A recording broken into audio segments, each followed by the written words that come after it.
check yourself before you wreck yourself. You better check yourself before you wreck yourself. Oh, hey y'all, how y'all doing? My name is Andrea U. Anderson. I am your life purpose coach. So remember I told you in that last video that I was going to tell you about checking yourself? Okay, well this is that video. And today I'm going to talk to you about checking yourself. Now, what is checking yourself? Because people really don't like to be checked, right? So why would you check yourself if nobody likes to be checked? Well, that's an important question. Checking yourself is pretty much being conscious of the things that you do. This has everything to do with purpose. This is purpose in your day. This is the purpose of you. This is who you are, right? And so sometimes we get so wrapped up in this persona of who we think we are, like ego. You know, we think we're this and this and that, you know, we're never wrong. Nobody can tell us nothing, you know, and hey, I'm guilty of it. Hey, I'm a Leo. And if you know anything about Leos, we have like the biggest egos in the world. We like to look good. We like to smell good. We like to be right all the time. And most of us like to debate. I really don't like to debate anymore. I used to be like so gung-ho when I was young, just debate, you know, like, what? You tell me I'm wrong? I'm prove you wrong. I'm prove you wrong. I'm right.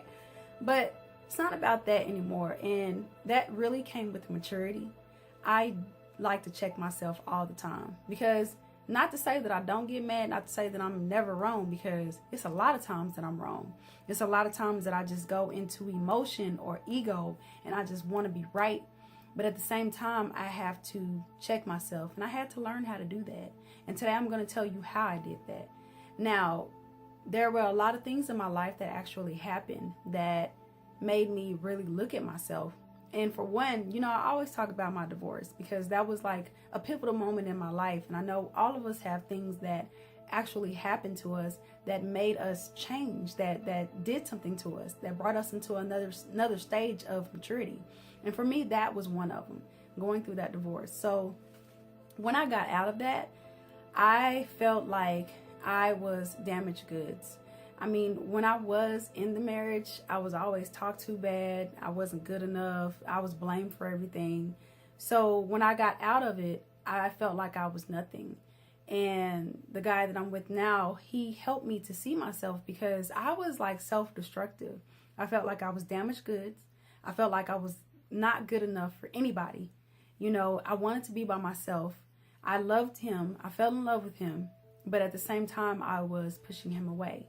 You know, and I was like, I don't deserve you. Like, you need to be with somebody that's never been through anything, because I'm just effed up, you know. And I would say it like that, like I'm effed up, you know. And that was something that I totally believed.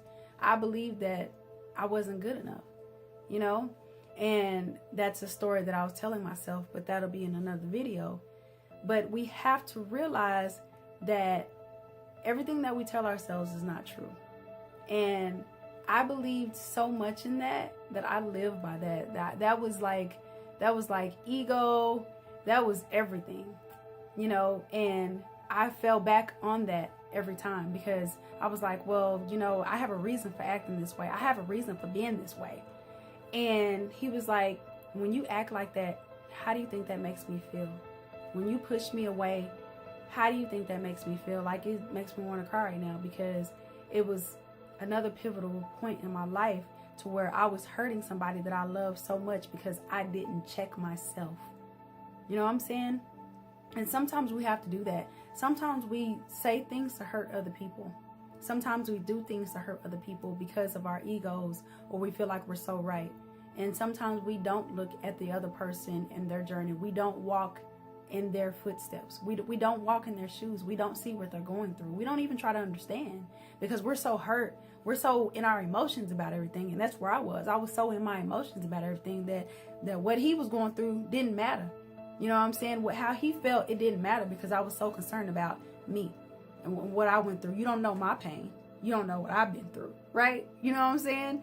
So when he said that, it was like a mirror. And it made me look at myself, and I was like, oh my gosh, I have to stop before I lose like the best man that I've ever been with. Somebody that loves me to the end of this earth, to the moon and back. You know, I had to really look at myself and check myself. Another thing is taking responsibility for who you are and where you are, because a lot of times we don't want to do that. And that in my situation, I didn't want to take responsibility. I was like, well, it was his fault. He's the one that did everything. But at the same time, I wouldn't have been in that situation if I knew myself. You know, I didn't know myself. I had no self-love. You know, obviously I didn't have self-respect because I stayed in that situation. Love trumped everything for me. You know, that's like that die-hard love. You know, like I do anything for you, love. I cut myself for you, love. You know, like it was crazy kind of love. And I realized that I don't ever want to love somebody like that because that's scary. You know what I'm saying? That's scary to the point where I lost myself.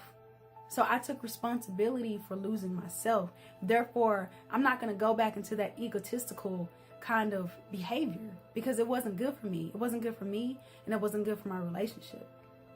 So you have to check yourself. You have to know who you are. You know, it's like that self-acceptance thing, and we'll talk about that in other videos. Accepting yourself, knowing exactly where you are, knowing exactly who you are, getting in touch with you.